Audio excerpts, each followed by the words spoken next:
expressed in this program by the host or guests do not state or reflect those of the company, its management, sponsors, or any entities they represent. Oh, it's lit. We prime time. Subscribe, like, and share. Give us your feedback. Yo, I'm Manny at the plate and Kobe off of steel.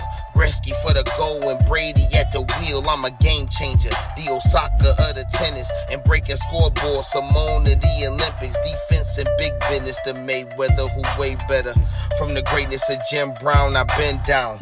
Talking sports before I was off the porch. Screaming Bo knows while Jordan was playing horse. Late 80s getting torched by the drive and the shot. 2016 got a ring off the three in the block. They eased to forgot the cardiac kids. Price and Doherty, Bell in the Indian years. This who it is. Your host Dee Trynt, yo, that's a name banger. Come in the streets and talk sports with the game changer. Yo, your host Dee Trynt, that's a name banger. Come in the streets and talk sports with the game changer.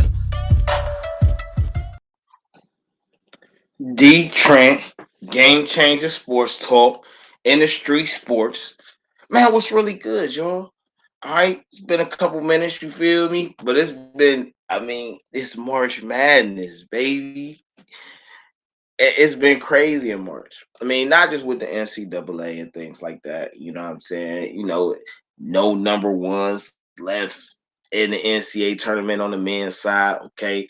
We got, Angel Reese balling out. We got Caitlin Clark dropping triple doubles. You feel me? Like, hey, listen, sports is going crazy. All right. Now you got the NFL, usual off season, this, that, and the third, so forth. Hockey getting ready for the playoffs. You know what I mean? Like, hey, listen, it's been a nice March for sports. Just overall. Boxing going on, UFC going on. You got names making comebacks. March Madness has lived up to its name so far this year, per se, in my opinion. Just seeing the different things going on, different aspect of things going on in the various sports, man. It's been a pleasure to witness.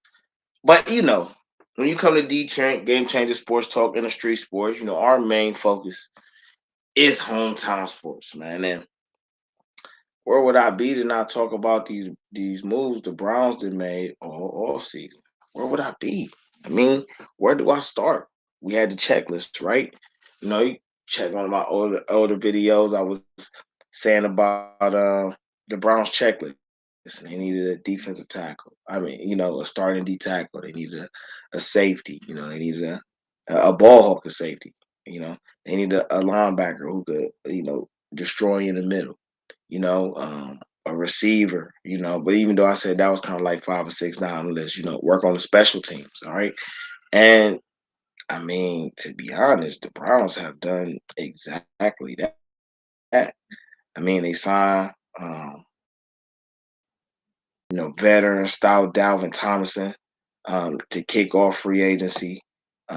No, actually, they signed Obi Okoro, you know what I'm saying, from Houston, which was fire. Speedy guy coming into his own. If I'm not mistaken, I gotta go see this again. I want to say he was in Alabama though or something. I think we got a lot of Alabama guys on this list on the low though.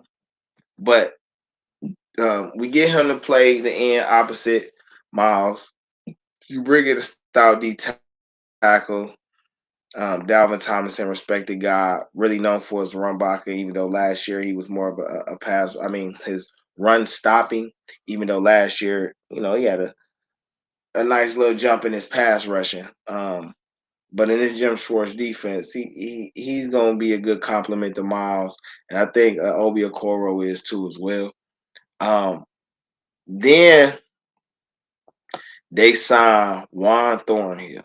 Now, some people would say, hey, we just had this a few years ago when they signed John Johnson III and Woody Wah. But, to play devil's advocates, just to, I guess, get around some leniency, right? Grant Delpit was just coming off injury. They didn't know how they was going to utilize him, what they were going to do. Come to find out, him and JJ3 played a similar type of ball. It's just Grant Delpit's younger, more aggressive, contracts more favorable to help the team rework other parts of the team, of the roster. So JJ3's out of here, Clowney's out of here, but Juan Thorhill comes in and he get to play the ball hawk safety, which means you will probably see Grant Delpit playing strong safety now, and Juan Thorhill be playing free safety. Even though they probably gonna switch off depending on how the coverage go, but because they can switch off, I think it's gonna help Jim Schwartz a lot with his coverages. And I think when Jim Schwartz see how athletic this team is, man, it's gonna be a whole nother thing. So then the Browns had this whole little thing about wide receivers, right? Because you get this guy, you get that guy, right? Which is, they start with Obi, they get Dalvin, they come back with Juan Thornhill. Now, in between signing Dalvin, which was a late night signing, and Thornhill, who they signed like 2 or 3 days later, I want to say it was more like 36, maybe a little over 48 hours, wasn't too long. They signed two young defensive tackles, Maurice Hurst and Tristan Hill. uh Guys who got some game, who could probably make an impact. We gonna see what they do, but they gonna definitely come in, most likely push Jordan Elliott, Perion Winfrey, Tommy Togiai, and also guys like Isaiah Thomas and Alex Wright. They gonna push them guys to see what they can get, see how the competition goes, and I like that because I feel like it's a lot more meat going down there, meaning like guys that's three athletic, run stopping ability, over 300 pounds. You need those type of guys in the middle. You need guys that's gonna soak up blocking. So far at that point in free agency, I felt like, okay, Andrew Berry checking off the list. Like he knocking them out the park. You feel me? In my opinion. Um, and then it came up to wide receiver talk, right? Sign Juan Thorhill. And I was like, oh, wide receiver, wide receiver. Now, me personally, I didn't press for a wide receiver specifically. As I stated before, 42nd pick, we can get Jahmyr Gibbs probably. I liked him on the receiving back side, future side. I just liked him, period, in his skill set. And I was talking about, we need another speed guy, two explosive guys, whether it was receiver or wherever the case, we needed two explosive guys, super athletic, super fast guys who's a threat to break anytime they touch the ball and make the defense wary. You need those type of guys. It's available, can play, get along with Deshaun, things like that. So the Browns say, you hear the talks of the Browns might trade for Jerry Jeudy. And then the Broncos like, well, we want a first-round pick for Jerry Jeudy. Nobody's going to give you first-round pick for underutilized receiver. All right. And don't get me wrong, I would have been willing to give up 2/3. That was my offer. You get 2/3 in a player. You're not about to get top dollar for a player you don't even use. You feel me? Like, we ain't even doing that. You know what I'm saying? But what ended up happening is the Browns end up getting Elijah Moore from the Jets. Guy that was drafted about I think it's, once this draft come up, it'll be 3 drafts ago. He was the second pick in the second round, so he was almost a first round pick. He was scheduled to be a big force for the Jets with their new quarterback, Zach Wilson. But it looked like Zach gonna be out of there because they on a whole different train. That's another conversation for another day. But Elijah Moore in this situation they are in with their quarterback and trying to get ready for who should be their new quarterback or will be. Speaking of the Jets, Elijah Moore, their former high second round pick, became expendable. Andrew Berry swooped in. He said, yeah, I give you the 42nd, but I need a pick back. You feel me? So basically they traded the 42nd pick in this year's draft for Elijah Moore and the 74th pick in this year's draft. So essentially they dropped down 32 spots and gained a player who's still on his rookie deal, who you still have the option of a 5th-year option for because it's a high second rounder. And he brings a speed and athletic element. He can route run, and he can return kicks too. So I feel like that was a super good signing. I mean, trade. You know what I'm saying? Because he's not gonna cost a lot, and you're gonna have him for a couple years. Then they turned around and signed Marquise Goodwin. Now, a lot of people remember Marquise Goodwin from the 49ers. You know what I'm saying? He speed demon guy left to go get money, had some injury issues. He about 30 now, 31. But he's another speed threat. So the Browns added 2 for sure speed threats to go with their 3 for sure receivers. Who do I mean? 3 for sure receivers, in my opinion. We're not counting tight ends. We just talk about wide receivers position. Amari Cooper, Donovan Peoples-Jones, David Bell. Those 3 are slotted. Those 3 can rotate in and out for each other and do virtually the same routes to a degree. All right. That's cool. They come different sizes, DPJ like 6'2", 6'3". I'm saying? Mark Cooper like 6 feet, 6'1". David Bell more like 5'11", 6 feet. You feel me? He may be a little bigger, but he like 5'11", 6 feet. You feel me? And that's cool. You got different sizes. They bring a little bit something different, but they all got beat one-on-one coverage and beat the first man on a tackle ability. But now you add guys like Goodwin and Elijah Moore.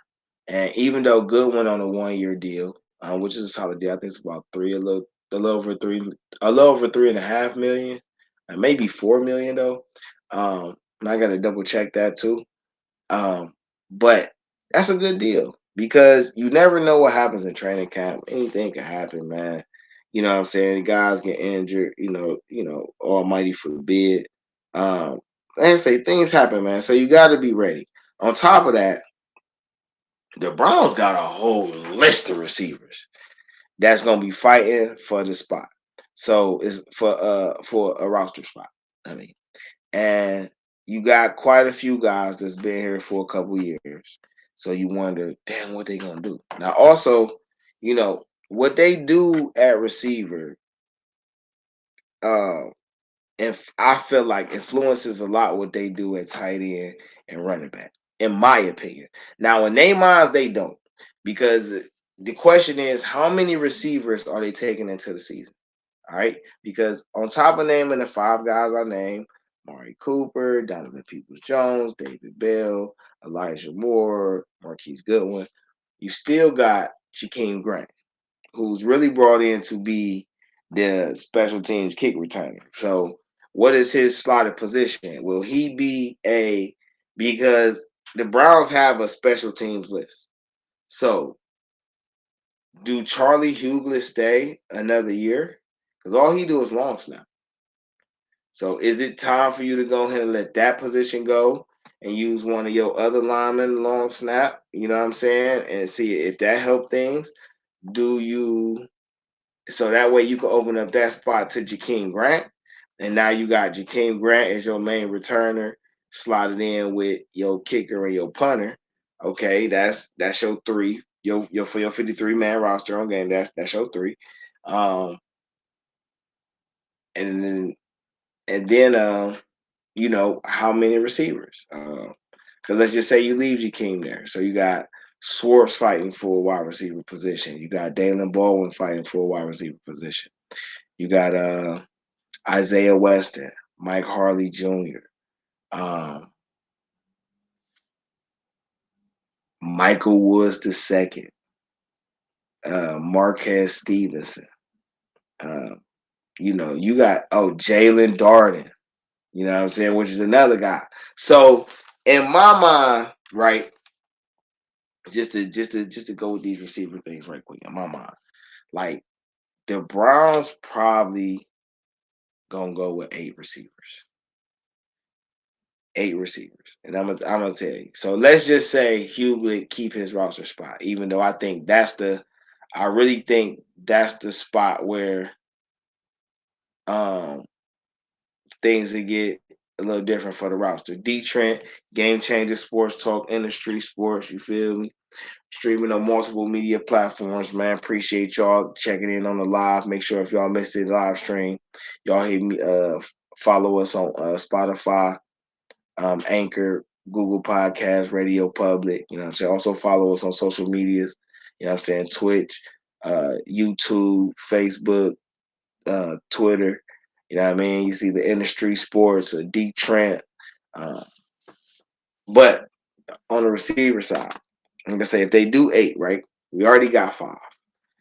They like Michael Woods. They drafted him last year, and because of how DP Jaden turned out, I think it's a safe bet to say that Michael Woods, as long as he stays, like he got better from what he was last year, he's healthier.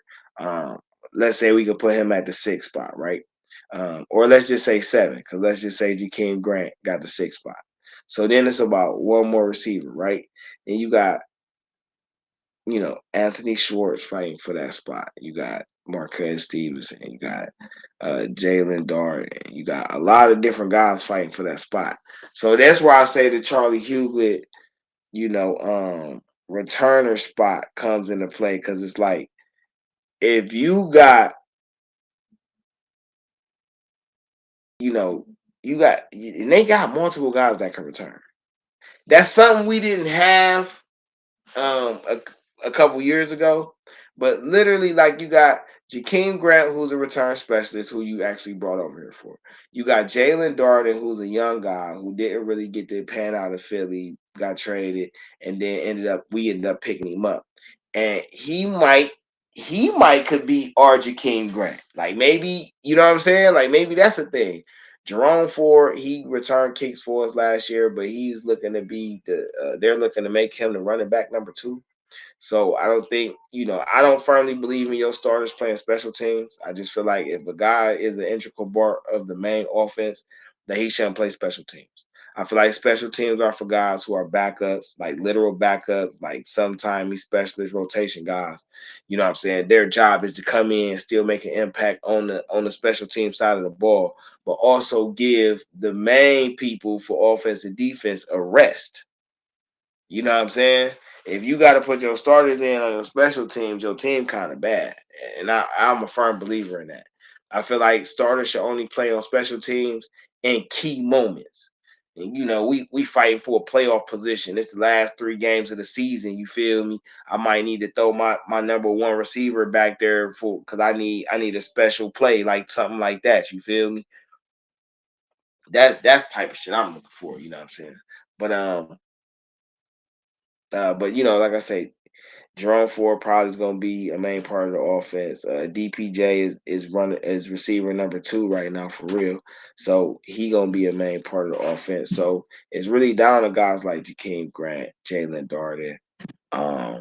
I guess Elijah Moore you could throw in there because maybe that's how he makes his niche. If these other guys really put it together, hold on right quick, y'all.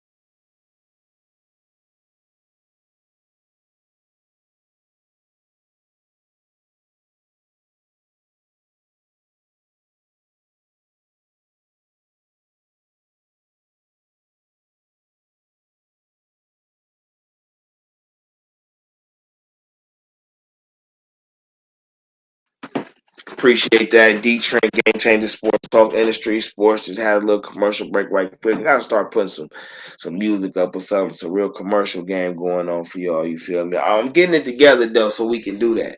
You know what I'm saying? But we gonna get there, man. So like I say, they could keep 8 receivers.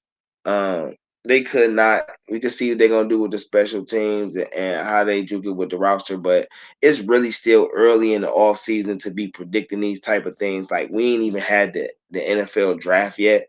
You know what I'm saying? Like it's still pro days going on. So, I ain't drawing no crazy conclusions, like no hard conclusions, but I'm just brainstorming like, okay, you playing with this, you playing with that, you could do this, you could do that. Like that's what I'm saying. Let's just keep an eye out for those things.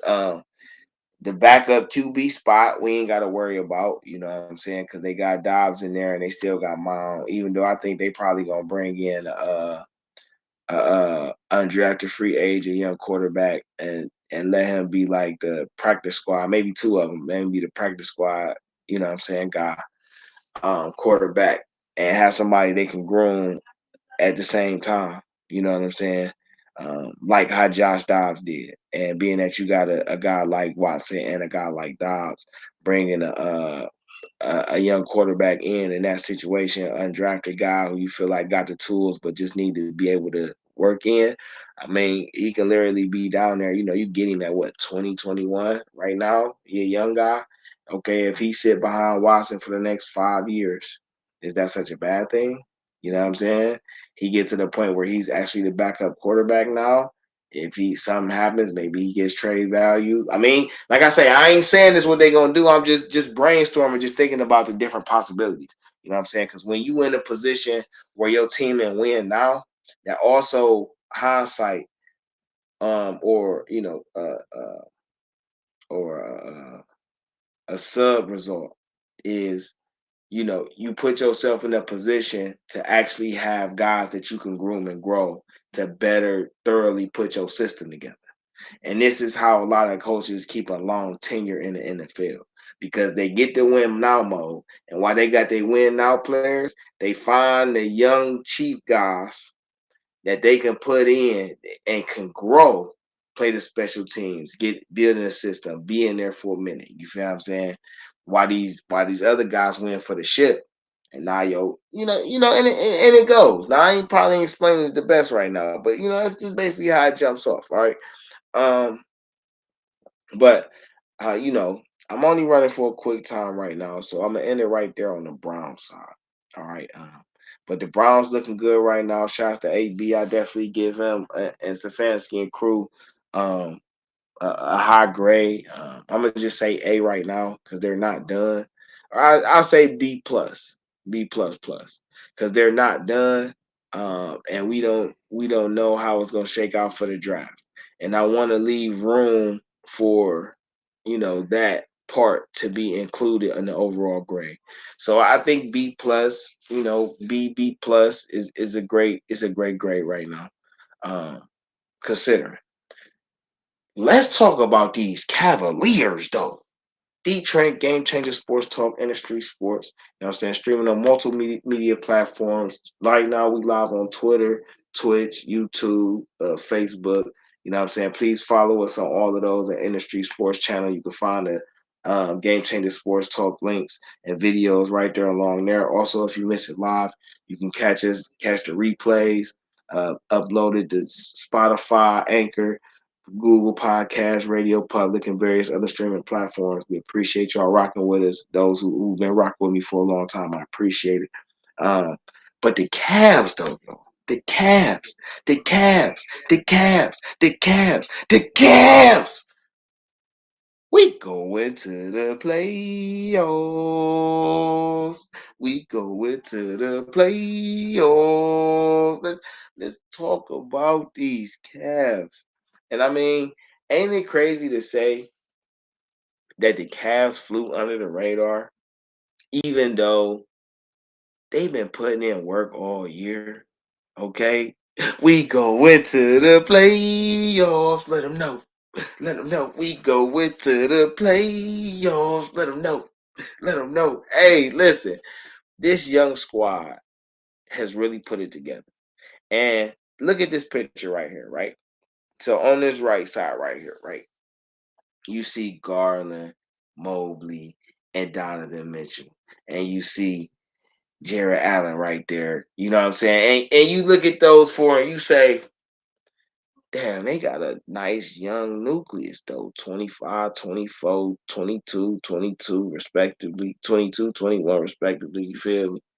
And then you look as you go to your left and you see a guy like Lamar Stevens. and the guy Dean Wade, and you say, damn, these two guys that they picked up from the undrafted list right when they drafted Garland and Windler and Kevin Porter Jr.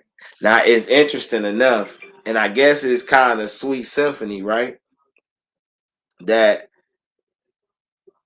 the Cavs clinch they first playoff berth without LeBron since last millennium on the night that they played Kevin Porter Jr. That was I'm talking about. You talk about just how the universe works, right? Because everybody said the Cavs were so stupid for getting rid of Kevin Porter, but it worked out. Now the other trade that worked out, the Donovan Mitchell trade, we'll spin the block on that. But Lamar Stevens and Dean Wade, guys who've been in this system for the last 4 years, 3-4 years, right? And they're now integral role players on this team. All right. And that means that the Cavs development system is working because these guys are respected role players in the league. All right. Keep traveling to your left. All right. And you see Karis LeVert, and right behind him with his face showing, you see Danny Green. Now, this is so interesting because Danny Green is a guy who we originally drafted, who got traded basically when LeBron got here. I think, yeah, when LeBron got here, right before LeBron got here, I forgot how that worked. But anyway, he goes on. He's won multiple championships, all right? And they bring him in as a veteran wing guy that can help their young wing players. But let's talk about the guy in front of him, Karis LeVert, the hometown kid who got to come back and play an integral role in helping this team be a playoff contender and threat. His all around game has just been so tremendous all year. All right. Defensively, passing, his passing is underrated. His handle, his now that his all the other facets of his game is starting to mesh with the rest of the team. Now he's more comfortable being a scorer that we know him for, and he know when to pick and choose his spots and how to use the rest of his team to and that's fire because he a man looking for a contract. And I feel like the way he's playing, the way he's played, I feel like he done earned the talks. You feel me? I don't know if we can keep doing 19 a year, bro. You feel me? But I don't think 17 out the question. I mean, 15 on a 5-year deal for 75. You feel me? I might even be willing to do 85. You feel me? Or 90. I might even do Karis 90 on a 5-year deal. You know why? Because the NBA, the salary cap about to go up. He already on the books for 19 million. So if I shorten it down to 18 mil, 17 mil, and stretch it out over multiple years because he want to be here, he could be an integral part. Maybe next year he bulks up and he able to play the three. Like you just never know. But him with this core works, right?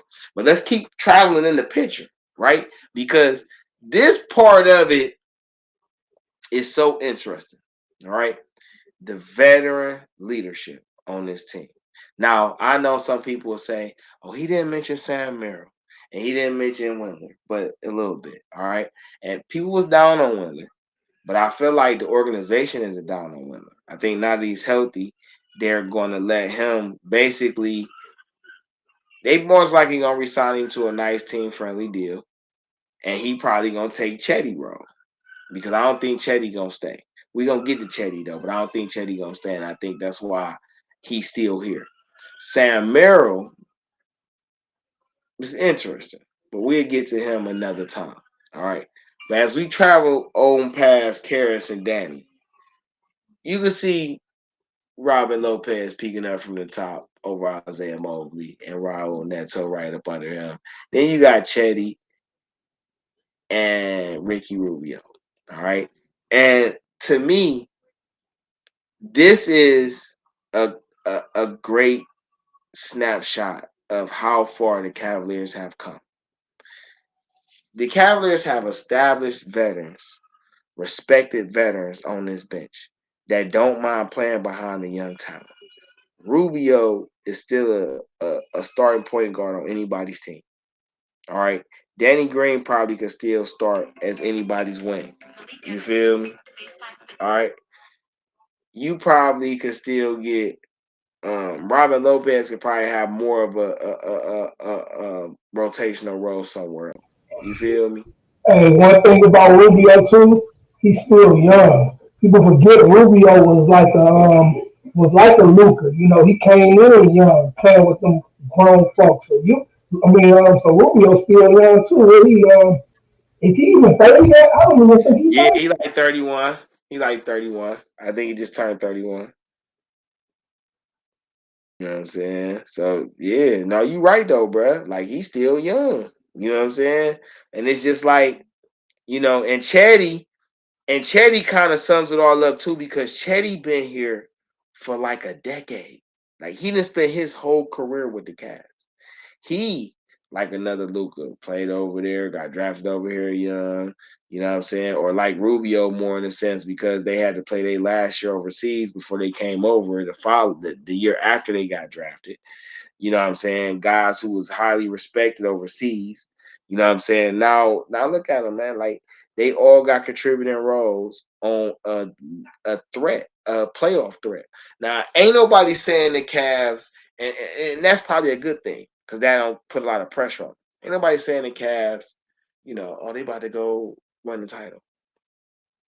But last year they were 44-38. And this year they are right now 48-28 with 6 games left. So not only is your losing game total down 10 games, your winning is up 4 games. The trade that you made to bring in Donovan Mitchell actually worked and was worth it because not only is he flourishing, but the team is flourishing. Garland isn't really hindered by his play. You actually want Garland to be a little more aggressive, but you understand why he's doing the things he's doing. Mobley's game is evolving.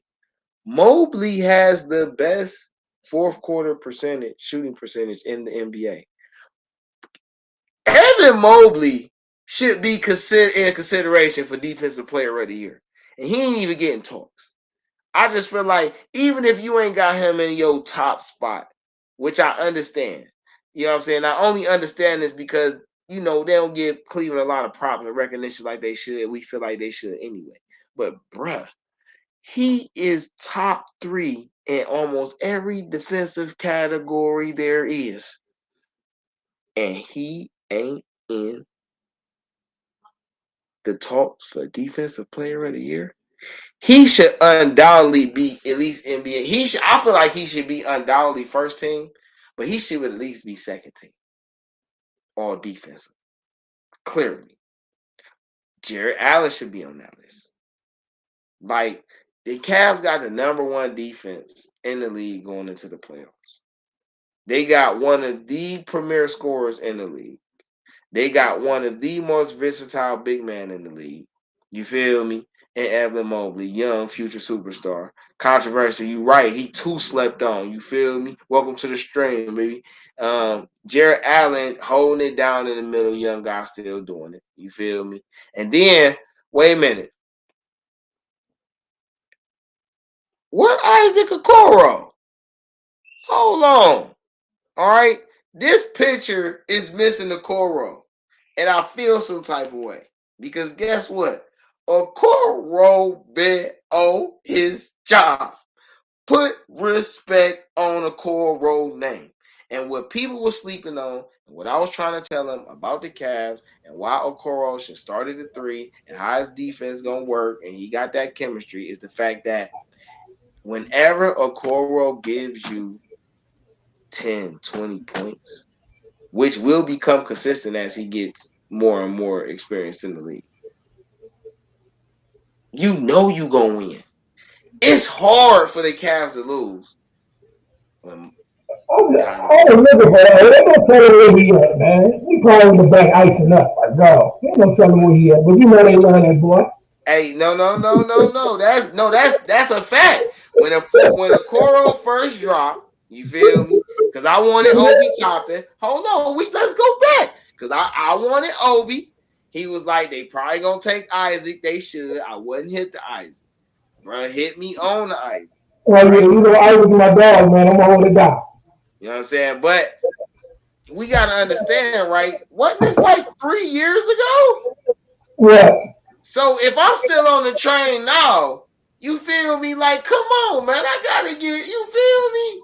Like, Mhm. I've been seeing. You feel me? But at the beginning of the season, a lot of cats. I was on the Twitter Spaces. You feel me? And controversy. Bigger staff got to be coach of the year. Took this franchise from grave to contender in a short time. So let's talk about that. Let's talk about that.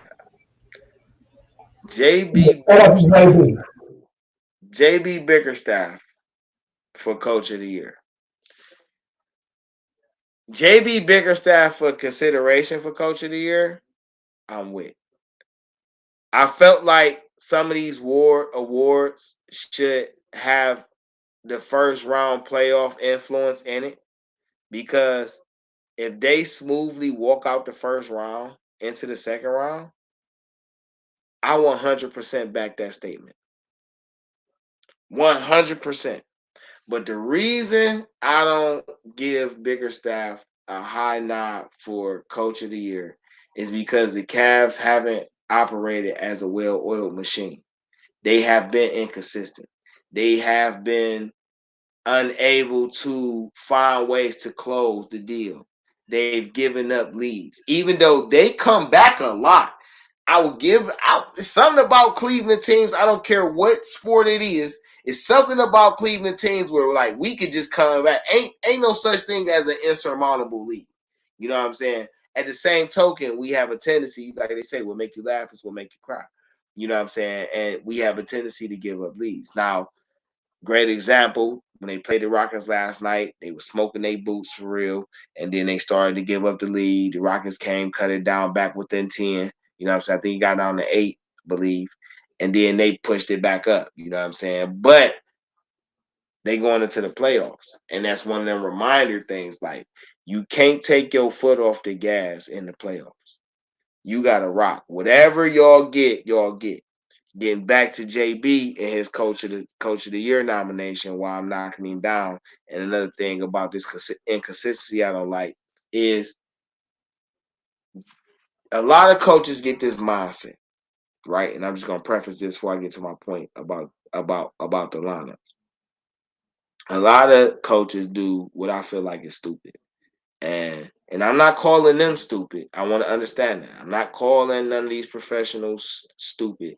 I'm just saying this move or this ideal that they run with, I don't feel like is a smart move. And this shorten your bench in the playoffs. In certain games, But I hate that shit. Like, man, use what got you there, man. Like, talk about it. I hate it. I be like, what are you doing, man? Oh, I don't get it, man. I never got that shit. I always say that shit. Like, man, what are you doing? Put them in there, man. That's one thing about Golden State. Golden State used to be putting them in there for it makes man. Finish doing what you're doing. No, you good. Because that I hate it. You know what I'm saying? Y'all shorten your bench.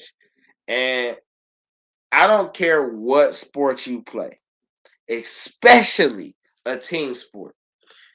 You have a certain amount of number of players that you are eligible to use for a reason. Controversy 216. Most top teams have an elite wing scorer with size. We don't. That's what I think is stopping us from being consistent. Oh, hold that thought. I'm about to get to you, and I'm gonna speed up too. So they do the odd thing of shortening a bench. And this is a game of matchups. I don't care especially when you play team sports, it's about matchup.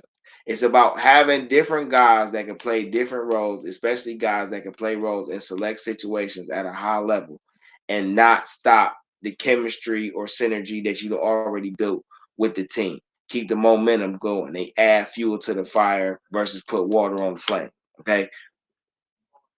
And his ability to use lineups is bothering. What I do give him leniency on is, bro, you just said it. Took this roster that he was given from they might have turned into something to these boys coming. I give him that. Don't take that away from him. But it's something I kept saying at the beginning of the year that I feel like he still ain't showing me now. He's starting to show. I think it could hit that point, but I don't think they got there just yet. And maybe experience. This is one of the things where experience, like the longer you coach, the longer you get comfortable in that position, you start to learn more, you start to develop more, you get to become into your own. You know what I'm saying? I feel like that's another reason he got his extension. But he hasn't figured out his core lineups, right? You say the Cavs don't have a wing scorer with size. I disagree. They're not utilizing what they have on the wing scorer size with size. For example, Isaac Okoro is, I'm gonna say 6'5" for the sake of argument, because somebody would be like, oh, he ain't 6'6". The boy 21. He's 6'6". I don't care what y'all talking about.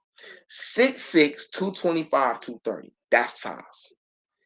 He can throw it down monstrously. He like to finish at the rim. All right.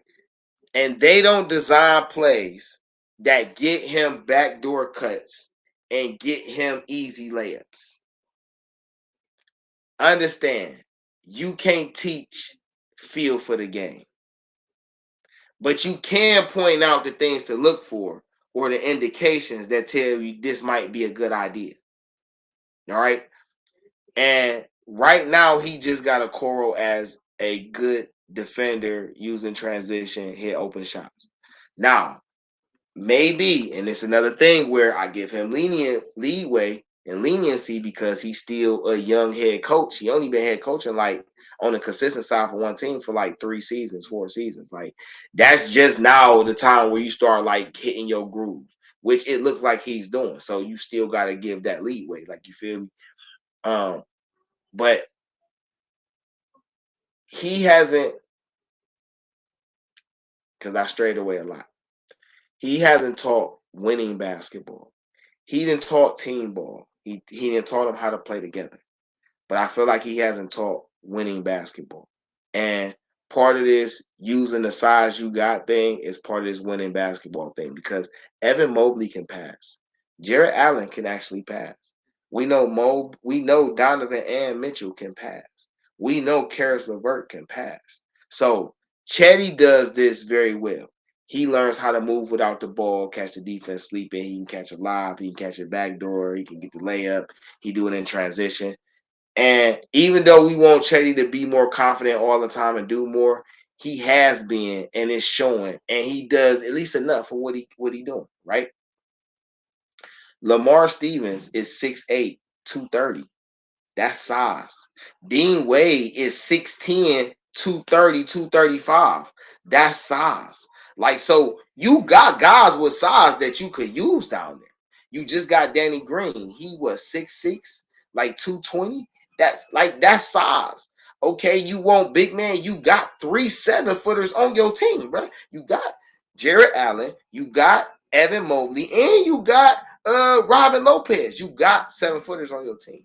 You even got young Diakite down there. You still got young Isaiah Mobley down there. So they got size. And the way their core is set up with the 2 guards and the 2 big men, it don't really leave room for a dominant 3 unless he's a facilitator. Unless you get like a LeBron, a Tariq Evans type of 3, a Halliburton type of 3, it don't really help your team because right now your guards and your big men still learning how to mesh. Karis LeVert is the ideal skill set for that 3 position for them. Karis LeVert just not big enough to be taking that beating all the time. And on top of that, having him as the scorer behind Garland and Mitchell works way better for the team. Because when Rubio come in and he's still, still getting back to 100 basketball shape from, the injury and the layoff and all that, it gives him a little more without having to rush back. And you still got Raul Neto down there. So as far as the wings with size for this season, I feel like they got enough. Because when they have to match up with these different guys, JB is going to have to show the confidence of, I'm putting Stevens in. I'm putting Wade in. I'm putting Osman in. I'm putting Danny Green in. I'm putting these guys in. Because you know why? You could mix and match putting those guys in and run a Mitchell at the point and a Mobley at the center, or Garland at the point and Allen at the center, or you can mismatch it, and you got all these different type wings that can play 2, 3, and 4. That's gonna really help you, and I'm out. That's something I want to see JB understand. He needs this depth lineup, which I think he really got it, and you really seen it last night. We all know who the depth lineup is, right? It's when he put in Garland, Mobley, Garland, Donovan, um, Karras, Mobley, and Allen. When it's all 5 of them, it's ugly because you got 4 guys who can really handle on the offensive end. They all can run. They all gonna play some type of D, but it don't help your defense, right?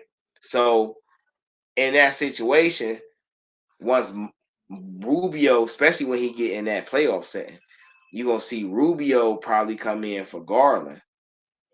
And now you got a defensive, you feel me? Because Donovan been playing hella good D, and he played aggressive. And LeVert played really good D. You know what I'm saying? And say so when you come back in, boom, you could bring in Garland. You know what I'm saying? You could run a Osman, a Green. You know what I'm saying? You could run.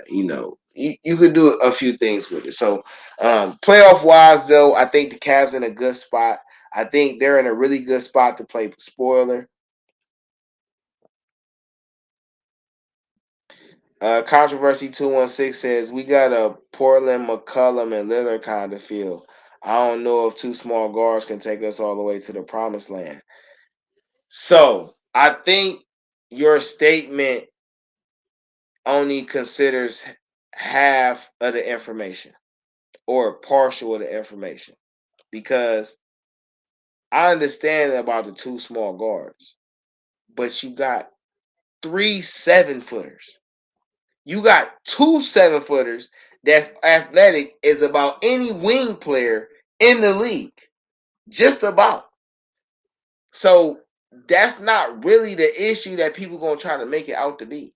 Because for 2 7-footers, you got 2 nice guards that can break down anybody off the one-on-one and can score on all 3 levels.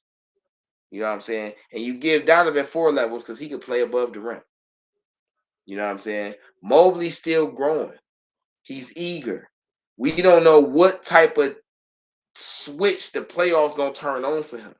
We don't know what type of switch is gonna turn on for none of these guys. We don't know. Because as Cleveland fans, we just now getting back to the playoffs without hearing LeBron name. We might be in the playoffs and LeBron and them may not be in the playoffs, which will probably be even sweeter for us. You know what I'm saying? I mean, it probably could be nicer, though. They probably put more shine on Cleveland because, LeBron trying to fight and the Cavs fighting, and maybe they might end up in. And I guess that's cool. But to just be in and not be associated with that, and ain't nothing wrong with being associated with LeBron. But Cleveland needs their own identity as a organization. And that's just anybody who brands. You need your own identity as a brand. It don't matter who you came in with or what's going on. Like, you need your own identity as a brand. You feel? So I feel like you know, the Cavs are in a good spot. 6 games to go. 48-28 record. I feel like they've had a hell of a year. Guys have progressed. My only question mark is still, can JB teach winning basketball? He could teach team basketball. He could teach team defense. He could, mentor young guys into playing together and things like that, and being buddy and showing a brotherhood. And a lot of those guys got it in them anyway. You feel me? And I'm with that. But he got to teach these guys how to take advantage of other teams' weaknesses via their strengths. And that's what I mean by winning basketball. If you have the leverage to throw it into Mobley inside the 3-point line, you know what I'm saying? Probably not directly in the paint, but in the 2-point area.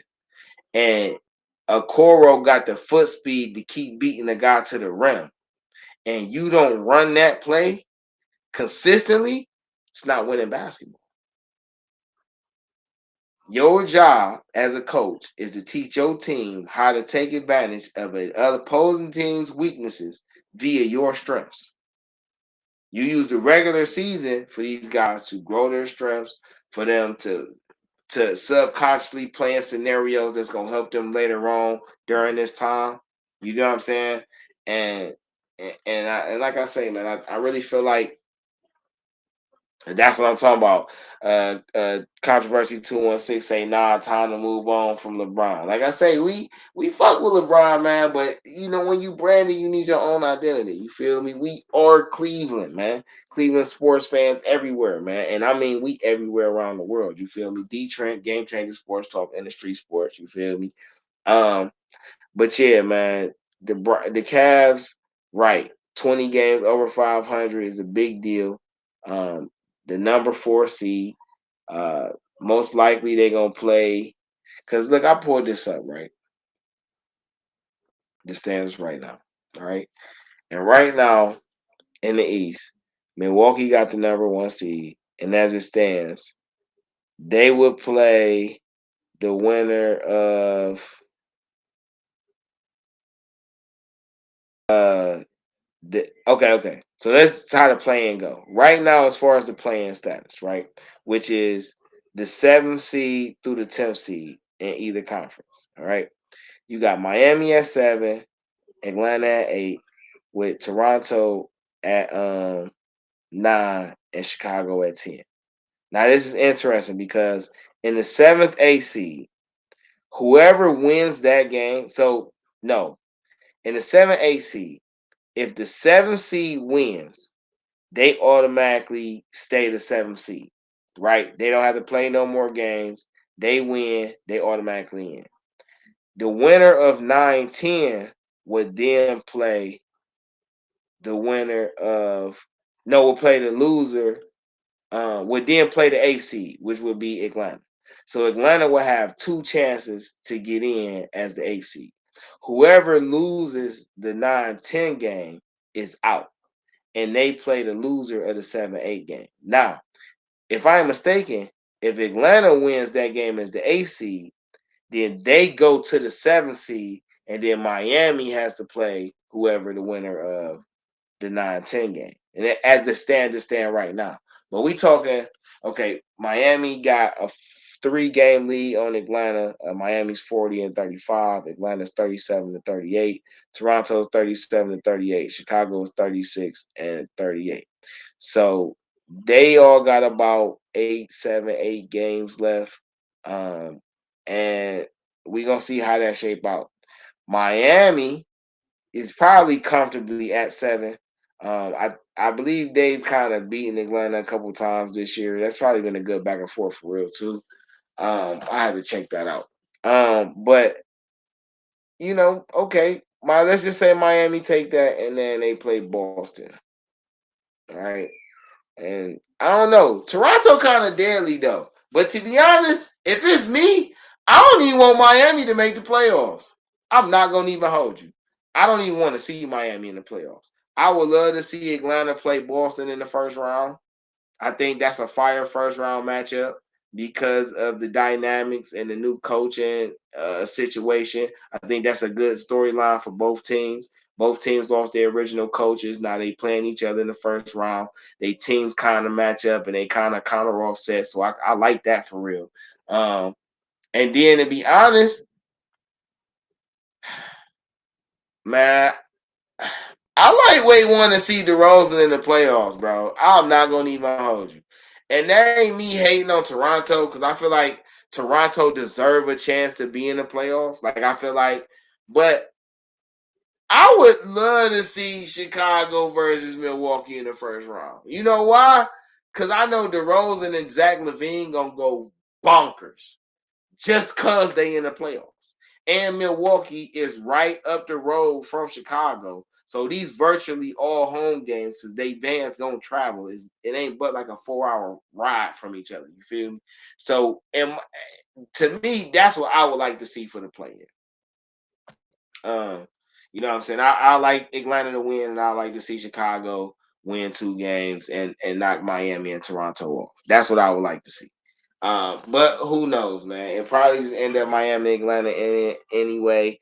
We gonna see how that play out. Now, Brooklyn and Philly is slated at the 6th spot right now, but they got a 40-35 record too, and that could easily beat Miami in that 6th spot playing Philly in the first round versus Brooklyn. But if it ends up being Brooklyn, my, the storyline of that, Mikal Bridges has been on a tear since being traded for Kevin Durant. Dorian Finney-Smith was in the trade involving Kyrie Irving. Spencer Dinwiddie back because he was along with him in that trade. Cam Johnson came over with Mikal Bridges. Cam Thomas, who ain't really been playing, but he's still down there. Joe Harris down there. Like this, I think Patty Mills still over there. Like listen, that's a crazy storyline because people say Philly got fleeced in the deal, but Philly a 3rd seed in the following season. Brooklyn the 6th seed, but they the 6th seed without Ben Simmons.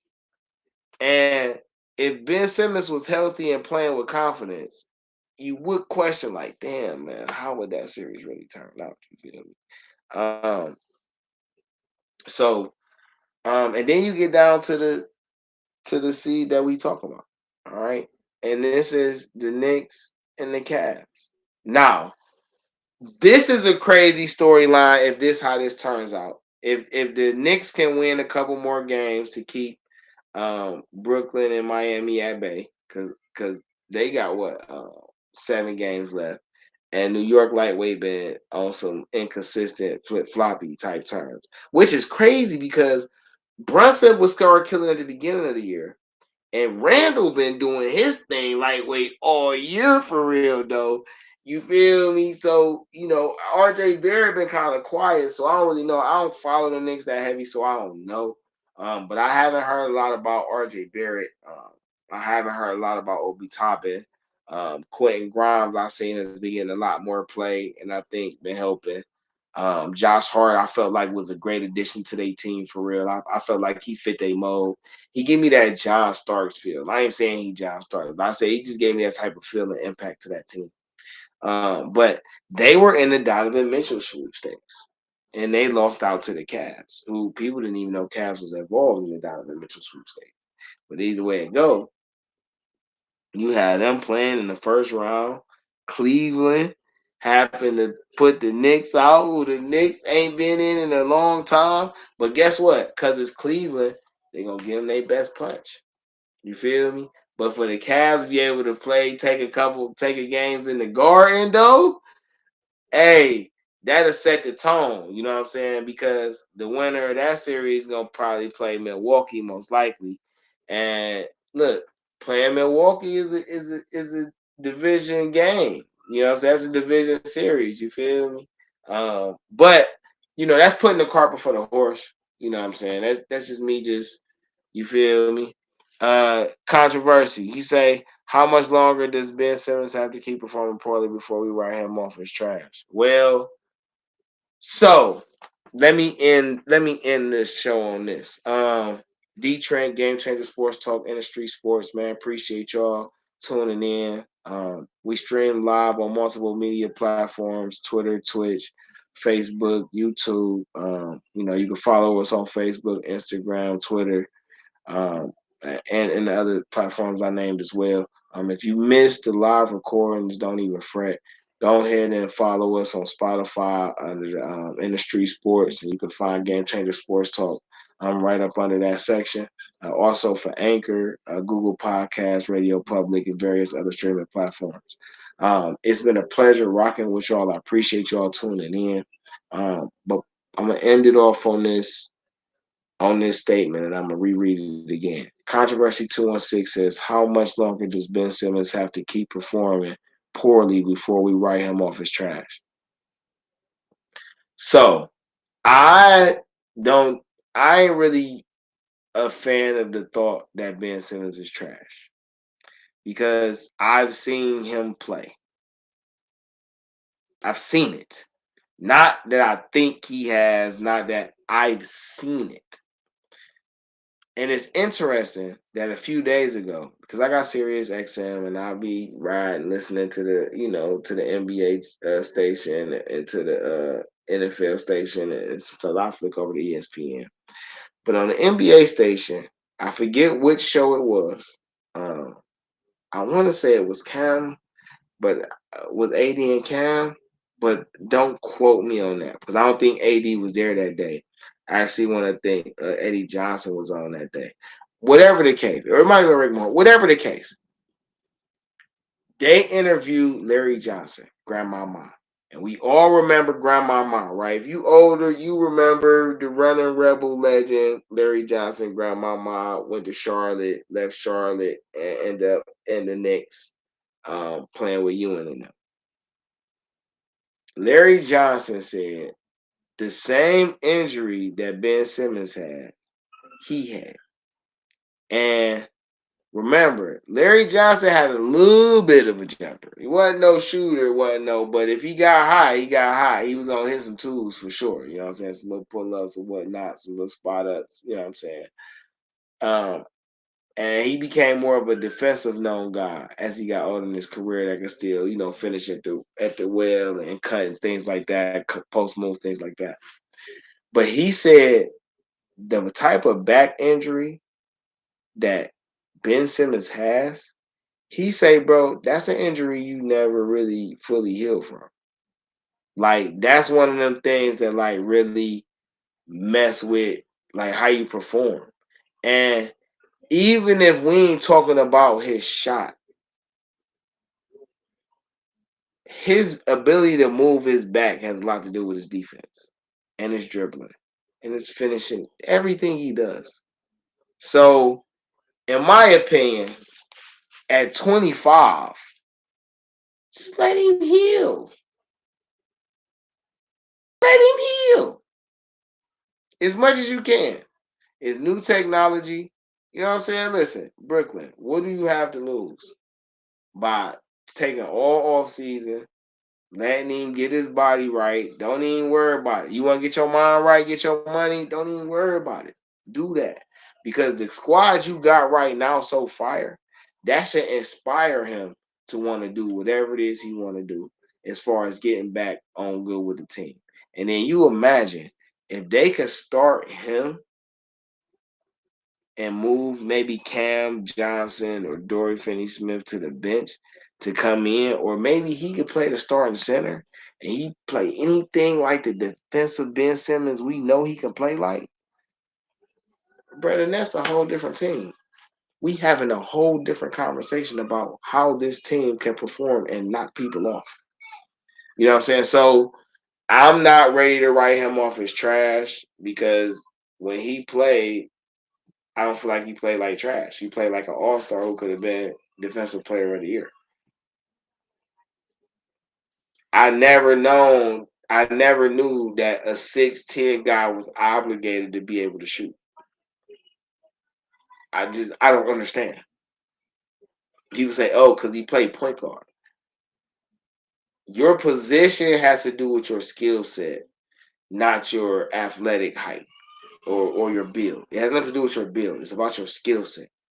There are smaller guys, PJ Tucker, who is 6'4", 6'5", but he's an asset as a power forward because he's strong. He can, you know what I'm saying, body up, he can rebound, he can space out here, open shots. He can guard anything from the 1 to the 5. Yeah, he's not the traditional big man size, but he's the traditional big man game. And if you got the pieces around him, like a superstar 7-footer who could do everything on both ends of the floor, it doesn't matter that he's 6'5". It matters that he impacts in the way that best strengthens his game. You know what I'm saying? And so, you know, being man, wish you well, bro. NBA playoffs in about a week and a half. It's gonna be live. It's gonna be lit. Dee Trynt, Game Changer Sports Talk, Industry Sportsman. I appreciate y'all vibing with me. If you're here, please tell your friends, tell them to come look it up, man. Catch me on YouTube. You feel me? You know what I'm saying? Come rock with us, man. Send us your emails, leave your comments. Usually when you come up on the streams, you can hit the link. You can come up and talk yourself if you want to get some video FaceTime and all that. But I still gotta get to the gig, man. Bruh, you was about to say something, bruh? Get out, man.